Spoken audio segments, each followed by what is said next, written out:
What's up, YouTube? Christo here, and I've got a pretty awesome vinyl haul. This is definitely not a typical week for me.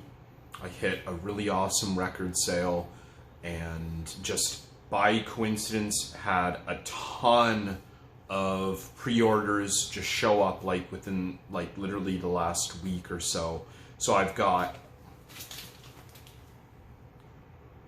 that much literally from about 8 days, which is pretty awesome.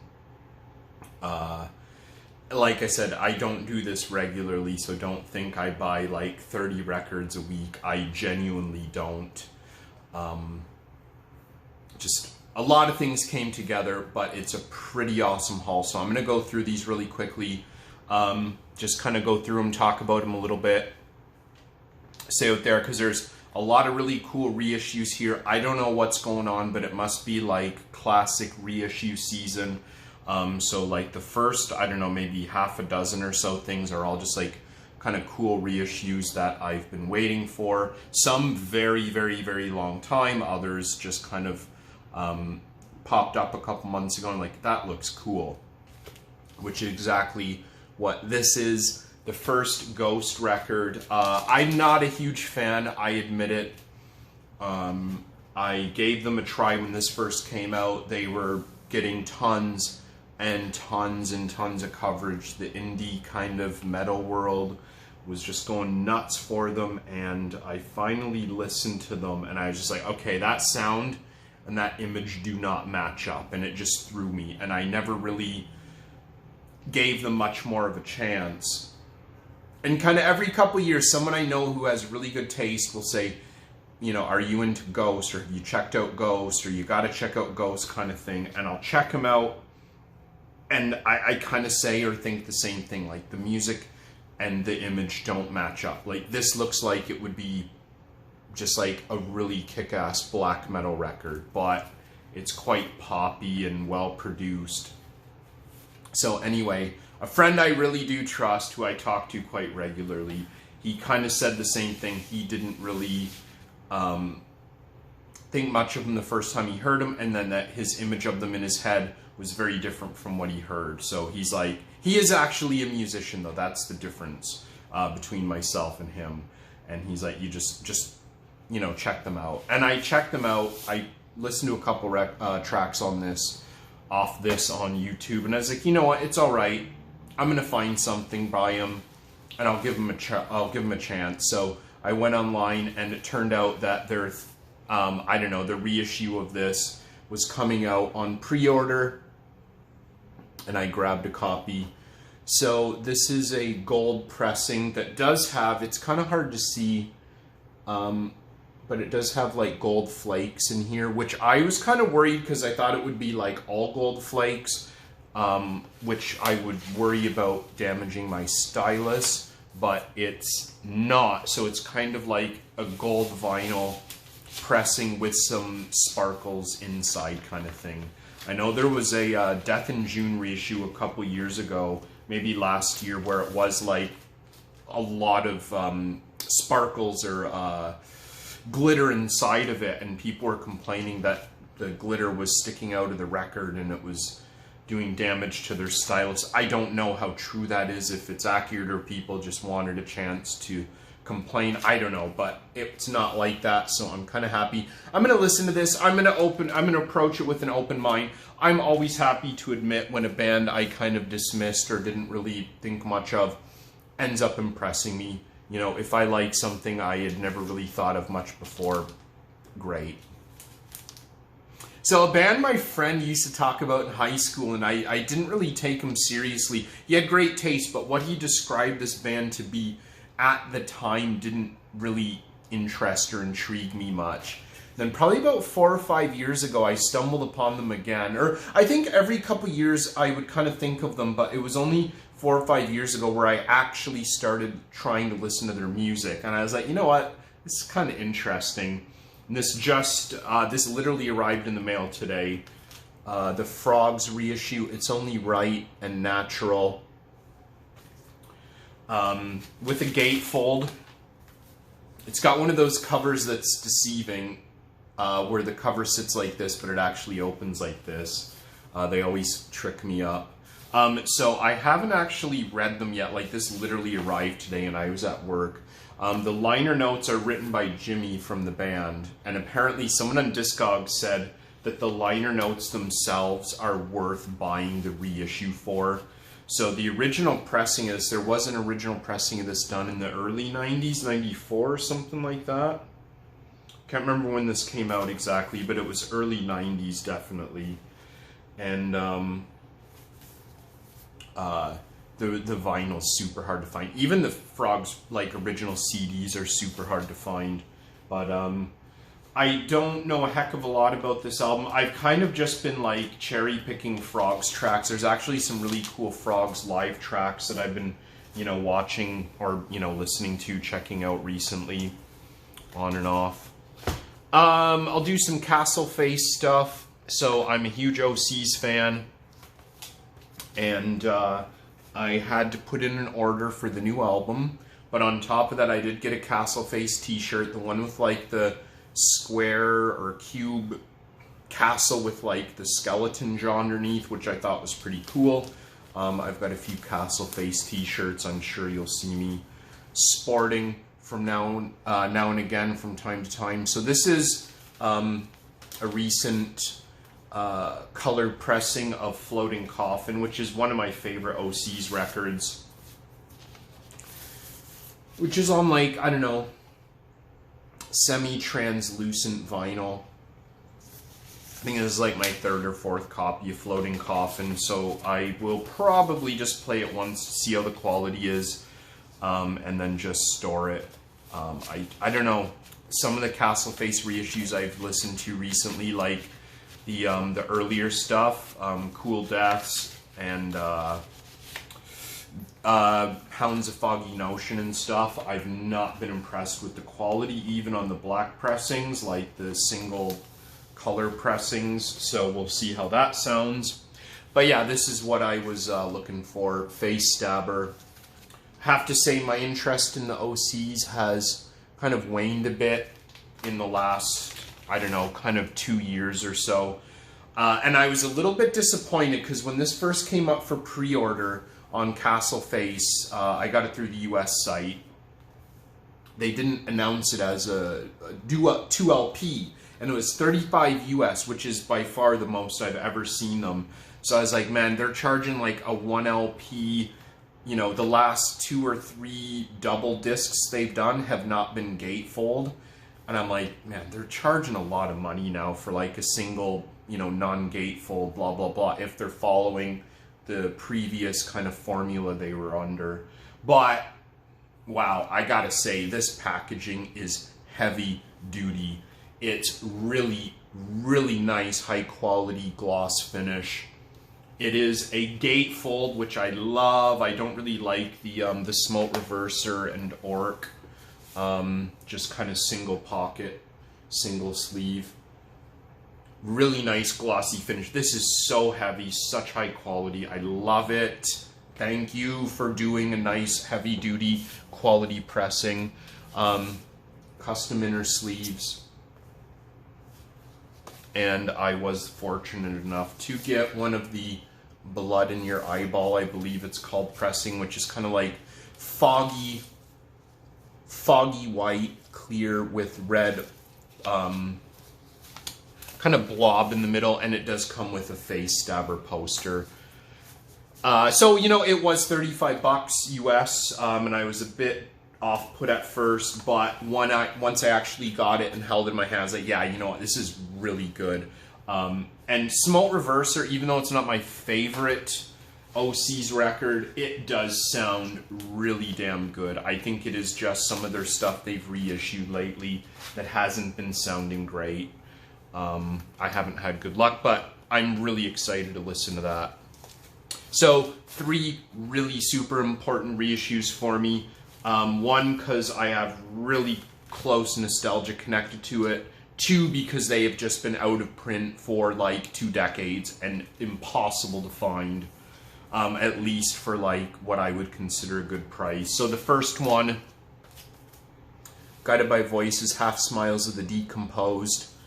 very long-awaited reissue, and in my opinion, this is the best record that Guided by Voices did after Under the Bushes, Under the Stars. And even though I knew of Guided by Voices from like the mid-90s, I didn't actually start listening to them until right when this came out. So I bought Alien Lanes, and then a couple months later, I went to do an order from Matador, like to get shipped to Canada, and this was just released. And it was like, oh my god, I'm just getting into Guided by Voices and they're breaking up. Little did I know, though. So this is on Guided by Voices Inc. I believe they reissued this. Or did Matador reissue it? Oh no, it is Matador. Okay, so the next ones you'll see, I believe, are on Guided by Voices Inc. Really nice kind of, I don't know, cherry, translucent cherry kind of pressing. I really, really like this record. I didn't care much at all for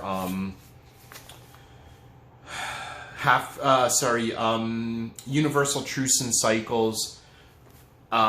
Do the Collapse and Isolation drills just kind of are what they are. And like Mag Earwig was good. I liked Earthquake Glue, but I love this. I really, really like this record a lot. So I can't wait to listen to this on vinyl for the first time ever for me. And these are the two other reissues. These are on Guided by Voices Inc. Yeah. Two Robert Pollard reissues. Two records that are considered to be amongst his best solo releases. So we've got Robert Pollard with Doug Gillard, Speak Kindly of Your Volunteer Fire Department, reissued on black vinyl, and Robert Pollard, Kid Marine, black vinyl as well. Both of them from the Fading Captain series, which I've been doing a lot of research, not a lot, but like I've been looking around for what the heck Fading Captain series is, and I'm quite sure it's a label connected to Robert Pollard, because everything on the label on Discogs is basically him. And, you know, Doug Gillard and other people from Guided by Voices and whatnot. But,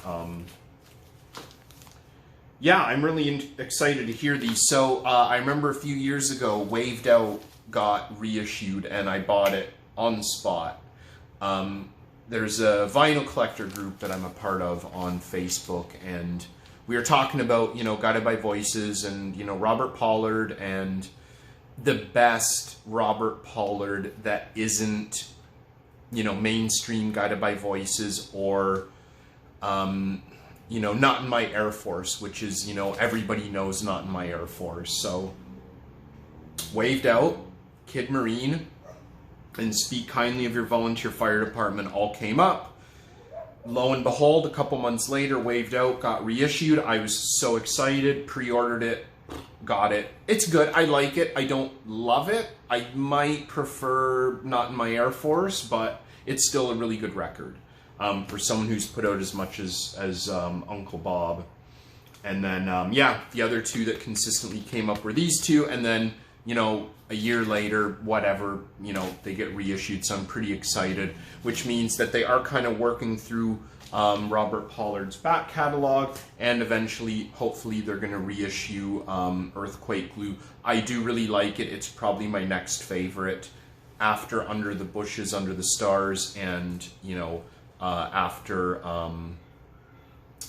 Half Smiles of the Decomposed. So, record show, I went to a record show, I don't know, it's kind of a complicated thing, who goes and what's there, but there's amazing deals, just amazing deals.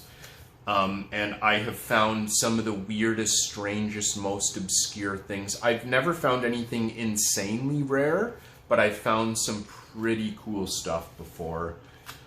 So I got an original pressing of the Return of the Living Dead soundtrack. I believe this is the American pressing on Enigma, and it actually still comes, the corners are a little bit crinkled and stuff, but the record literally looks unplayed, and it comes with the original mail order slip, which is awesome. I love those kind of things. So that's pretty cool. It's just like a lot of 80s punk bands, Cramps, TSOL, Rocky Erickson, The Damned, the other ones, I have to admit I don't really know, Tall Boys, SSQ, but to be honest, I bought it more because I love zombie movies, and this is just such a classic, schlocky, semi-comedy horror movie. This one, I don't know, King Crimson has just been coming up over and over and over and over again somehow in my kind of music life, even though I've never owned a record by them. And a friend of mine, a guy I worked with, an American guy who was a musician, like he was a musician by trade, and he spoke very highly of King Crimson for like the kind of year that I worked with him. And I just couldn't really get into them. I don't even remember what albums he played for me. This is literally like 2004 or something like that. So, I don't know. I remember the name because I'd never really heard of them before. And they just kept coming up over and over and over. And then recently, they're maybe just because of what I'm listening to on YouTube, they're showing up all the time in my algorithm or whatever. And I was there and I was just flipping through and I was like, you know what, I'm going to grab this. I know this is an early King Crimson record. I don't know a heck of a lot about it, but, you know, I'll grab it. I'll see what it's like. I haven't put it on yet, but I did, you know, kind of whip through it on YouTube, and I did like what I heard. You know, progressive hard rock with ambient tones to it. This is an early Canadian pressing, or a first Canadian pressing. Unfortunately has a sticker on the back cover, but I'm gonna leave it on there. So yeah, we'll see how that goes. This is cool. Autographed Nick Cave LP. No More Shall We Part. Not a great Nick Cave record in my opinion. I'm not a huge Nick Cave fan. I love The Birthday Party, but the Bad Seeds never really grew on me. I bought probably 4 or 5 of their CDs in my life, the last one being like maybe 2006, and I just couldn't get into them. But I was flipping through and I saw the autograph and I was like, awesome, and I asked the guy selling them, I was like, is this autographed or is that just like, you know, someone scribbling? And he's like, honestly, I didn't even notice, because it does almost kind of fit in if you've never seen the cover. But I own this on CD, so I knew it wasn't there. And he's like, I'm not going to guarantee it. If it is, you're lucky. You know, you double the price of the album or whatever. And I got home and there's actually like a little VIP pass here for the Toronto show last year. Yeah, last year. So I'd say quite safe to say that it is signed, but you know, I'm not going to sell it. It's an okay LP. It's the reissue, so it's not really worth that much. But it's got Hallelujah on it, which is a good song. So let me put this into context. This is probably the best find I've ever gotten from that record sale. The jacket is a little bit beat up, but the records are in great shape except for the A side. This is kind of a, I don't know, it's an interesting record. Prodigy's always outnumbered, never outgunned. And this is a triple. That's not my dog barking, by the way. Someone who's not taking care of their dog as they should. This is a triple gatefold. Or I guess a double gatefold with a triple LP. And it has all of the original custom sleeves. I did change them. Oh, I didn't change. Oh, yes, I did. Yeah, I was going to say I changed them out because this is actually quite a rare record. So it's got all the original custom sleeves, which are pretty good shape. It's just the outer that's pretty beat up, but it still holds everything together. The A side, because it has Spitfire and Girls on it, which are just amazing back-to-back tracks, is a bit scratched up. I'm gonna guess this was owned by a DJ, and that's why A and B are pretty scuffed up, and the rest of the album is literally unplayed. And this actually was inside it, which I didn't realize that when I opened it up, it was just kind of like all these records spilling out. So there are actually 4 records inside it. This is the Girls, Who You Foolin', and Hot Ride, like mini EP or whatever. It didn't have a jacket with it, so it was literally just inside this exact inner sleeve inside the middle of the Always Outnumbered album. So I just put it in like a little 12-inch holder, which is pretty cool. Birthday Party. The Live 81 to 82 4AD. It's just a black pressing. It's not really anything spectacular.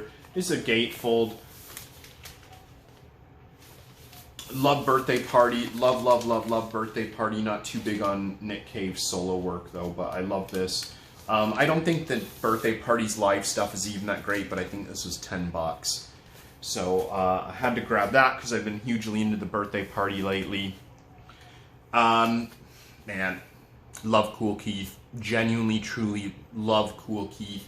And I have never actually even seen this record, like, in person. It was pressed once when it came out in, was it 2000? Yeah, 2000. And, this is, I believe this might have belonged to the same guy that owned the Prodigy, because the jacket's a little bit beat up and stuff. You can see down here.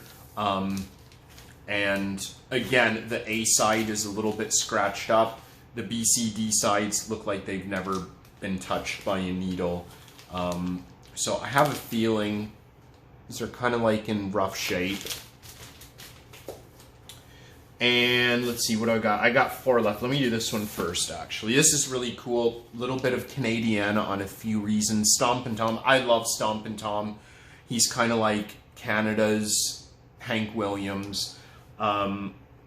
He's fun. He writes good little kind of upbeat, old style country tracks. A lot of punks totally give him a lot of respect, which is really similar to Hank Williams as well. And that's kind of, you know, how I really got into Stompin' Tom. I think my age, at least, every kid my age, or, you know, maybe a little bit older, a little bit younger, knows Stompin' Tom just from their parents, grandparents. The North Atlantic Squadron. Now, what makes this even cooler is, I don't know if you can see this very clearly, but it says right here, Radio Canada, Canadian content. So this is literally a sample copy, a promo copy that was likely sent to Radio Canada, and they would play this as Canadian content. In Canada, radio stations are obliged to play a certain percentage of Canadian content. And this has all the stickers. It's got a stamp from September 23rd, 1975 on the back. So this is just really cool. Really, really cool. I don't know this album very much, and I don't really recognize many of the tracks on here, but I love Stompin' Tom, and this is a really great find. I think this is $10 as well, and the record is just like flawless. It looks like it's never been played. So 3 cool, these are pretty cool. All the same artist. I'm gonna go through them one by one real quickly. Let's do this one first. Led Zeppelin 2. Not a first pressing, unfortunately, but it is a very early Canadian pressing. I believe it's the second pressing or the first pressing, or like the next pressing in the next year or whatever.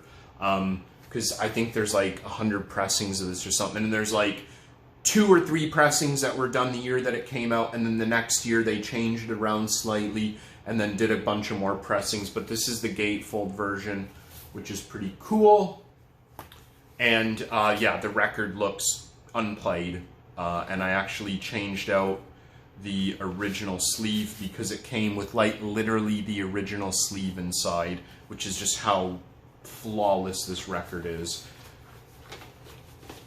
Like, I guess it could have still been sealed or whatever, because you can see a little bit of wear around the edges, but this is just like, it looks, you know, if someone told me this was like an early 2000s copy, I would believe it.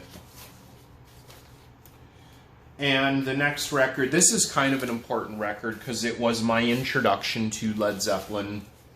I don't know, I always called this Led Zeppelin 4, but apparently that's a faux pas. It's not Led Zeppelin 4.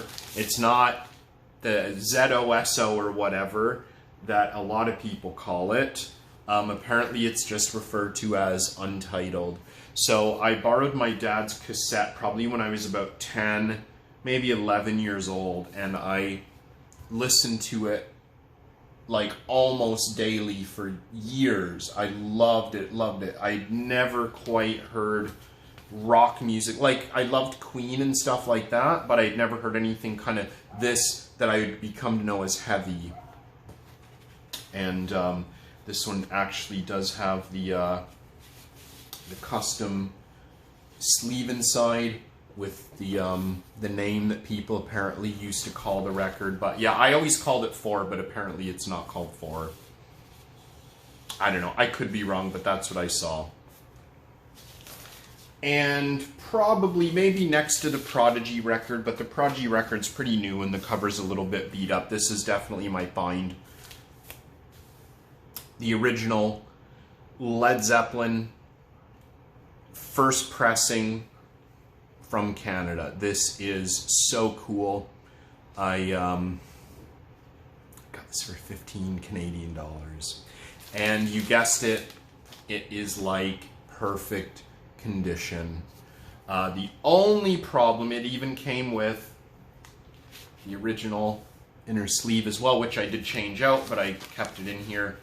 It does have the owner's name written really, really small in the back corner. Mark.